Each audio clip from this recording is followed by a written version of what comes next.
He raised a syringe dripping with a sickly, whiskey-colored substance. Cady knew what was inside that cylinder. Flakka.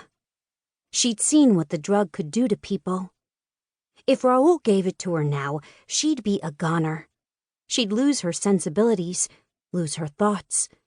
Time would become a dizzying place of irrelevance. "I'm just going to work. Let a girl earn some money." Her voice sounded gritty. She'd perfected the streetwise way of speaking. Then again, the task force had orchestrated this plan for months, leaving no detail untouched. Samuel Stevens, the task force head, had prepared her for the beatings, for how to get through the initiation, for what would be expected of her as a supposed member of DH7. "There are other ways for you to earn money."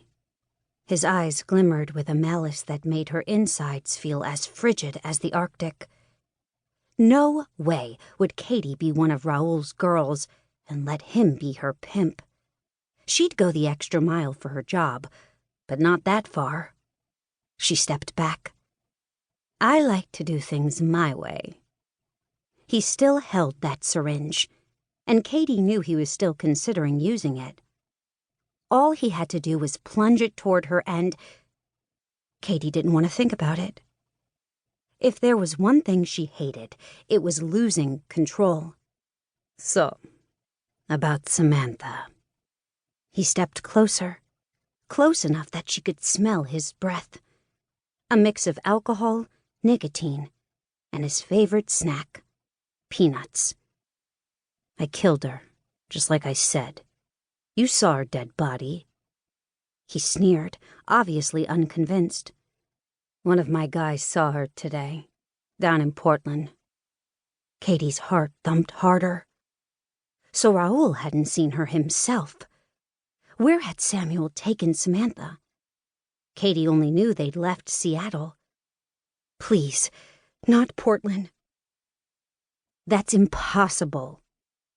Raoul's eyes lit with satisfaction, yet that inquisitive look remained. "Don't worry. She's dead now. We took care of her." Dead? Cady could hardly hear anything over the flatlined silence that consumed her. Raoul's free hand jutted forward, clutching Cady's neck. Her windpipe closed, crushed beneath the pressure. "Are we going to have to take care of you the same way?" Spittle hit her face, but she held back her disgust. Raoul's thugs appeared behind him. Behind her. Forming a circle. An impenetrable fortress. Each one dragged a bat across the ground. Slowly. Methodically.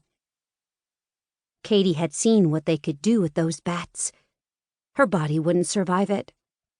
Well, maybe she would for the first 1 or 2 hours, but her system would eventually shut down.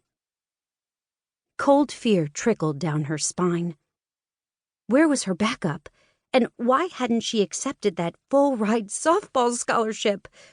But no, she'd had to become a detective and take this undercover assignment. It was all for her best friend's sake.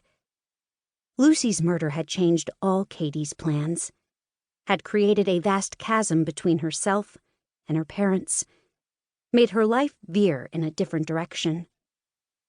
Cady glanced around, looking for something, anything to protect herself with.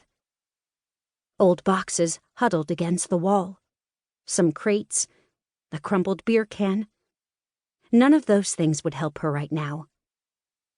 "I asked who you really are," Raoul hissed. "You need connections to fake a death like that." "What are you talking about?" Cady finally croaked out, trying to soften her gaze so Raoul wouldn't read into her soul and see the truth.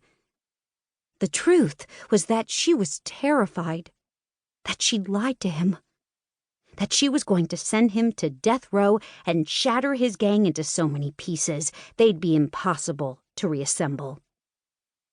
Unless she died.